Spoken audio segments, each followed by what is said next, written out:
Coba deh, pikirin sebentar. Gimana caranya kita memberi nama untuk semua hal di dunia ini? Mulai dari kursi yang lagi Anda duduki, sampai gagasan yang ada di kepala Anda, ternyata ada sebuah sistem rahasia yang mengatur semuanya.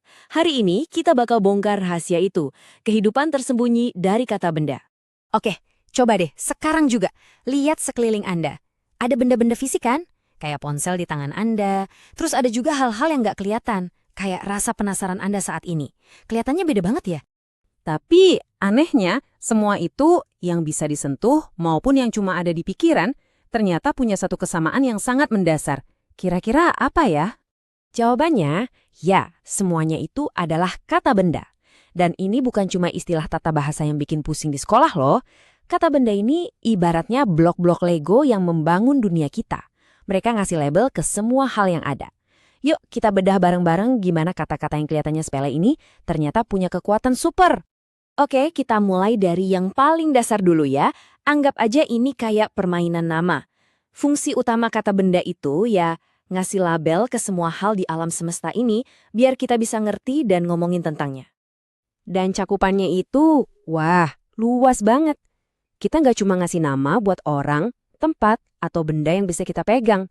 Kita juga ngasih nama buat ide-ide yang abstrak, kayak keberanian, kesetiaan, atau bahkan kemalasan. Semua itu punya labelnya masing-masing. Nah, sekarang kita masuk ke bagian yang lebih seru nih. Ternyata, ngasih nama itu ada dua cara. Kita bisa ngomongin sesuatu secara umum atau secara spesifik dan unik. Gini deh bedanya, biar gampang.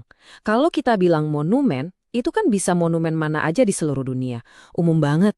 Tapi begitu kita bilang Menara Eiffel, pikiran kita langsung tertuju ke satu tempat spesifik di Paris. Nah, itulah kekuatannya nama diri. Petunjuknya gampang banget, huruf kapital. Yang spesifik dan unik itu selalu dapat perlakuan VIP. Polanya kelihatan jelas banget di sini. Orang itu kategori umum, tapi Harry Potter ya cuma satu orang itu. Negara itu umum, tapi Jepang itu spesifik. Lihat kan, huruf kapital itu kayak lampu sorot yang menunjuk ke sesuatu yang istimewa. Oke, level 1, ngasih nama, udah beres. Sekarang level 2, gimana kalau bendanya lebih dari satu? Nah, disinilah teka-teki bentuk jamak dimulai. Bahasa Inggris punya aturan-aturan yang lumayan unik. Aturan paling gampangnya, tinggal lempar aja huruf S di belakang katanya. Satu chair jadi banyak chairs.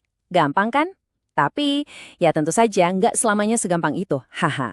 Coba deh, sekarang bilang bus terus tambahin S. Jadi bus. Susah kan ngomongnya? Kedengeran aneh. Nah, bahasa Inggris punya trik cerdas buat ngatasin masalah bunyi ini.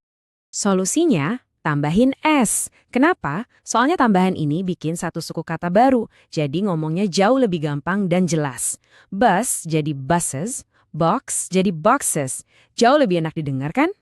Nah, ini nih yang suka bikin bingung. Aturan untuk huruf Y. Tapi sebenarnya ada kuncinya kok. Coba intip huruf sebelum Y-nya. Kalau itu huruf konsonan, kayak B di kata baby, kita ubah Y jadi IS. Tapi kalau sebelumnya vokal, kayak O di kata boy, kita tinggal tambahin S. Logikanya simpel kan? Semua demi kelancaran pengucapan. Oke, sekarang kita masuk ke zona yang agak aneh. Banyak kata yang berakhiran F, kayak leaf, itu berubah jadi leaves. Tapi, tunggu dulu. Nggak semua begitu.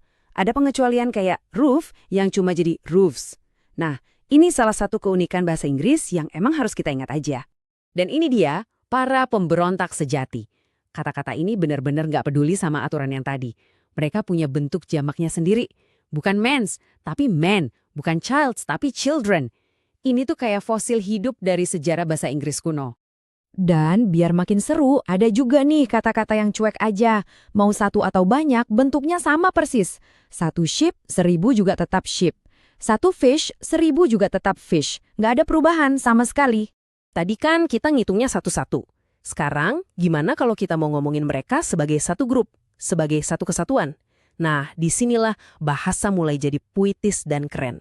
Namanya itu kata benda kolektif. Jadi, ini satu kata ajaib untuk mewakili segerombolan. Apapun itu. Ini kayak shortcut dalam bahasa, tapi shortcut yang nggak cuma efisien, tapi seringkali indah banget. Dan disinilah kita bisa lihat betapa indahnya bahasa itu. Coba deh dengerin. A Pride of Lions. Kedengarannya gagah banget kan? Atau A School of Fish. Kenapa school ya? Mungkin karena mereka berenangnya barengan, teratur, kayak anak sekolah. Keren kan? Kata-kata ini ngasih warna dan imajinasi ke dalam percakapan kita. Oke, kita udah bisa ngasih nama, ngitung jumlahnya, bahkan ngelompokin. Tinggal satu lagi nih, potongan puzzle-nya. Nunjukin ini punya siapa. Siapa pemilik benda ini. Aturannya sebenarnya logis banget dan semuanya soal bunyi. Gini caranya. Kalau yang punya cuma satu, kayak Peter, tinggal kasih apostrof sama S. Kalau yang punya banyak dan gak berakhiran S, kayak children, aturannya sama. Nah, kalau yang punya banyak dan udah ada S-nya di akhir, kayak pupils, kita cuma perlu tambahin apostrof aja. Kenapa? Biar nggak kebanyakan bunyi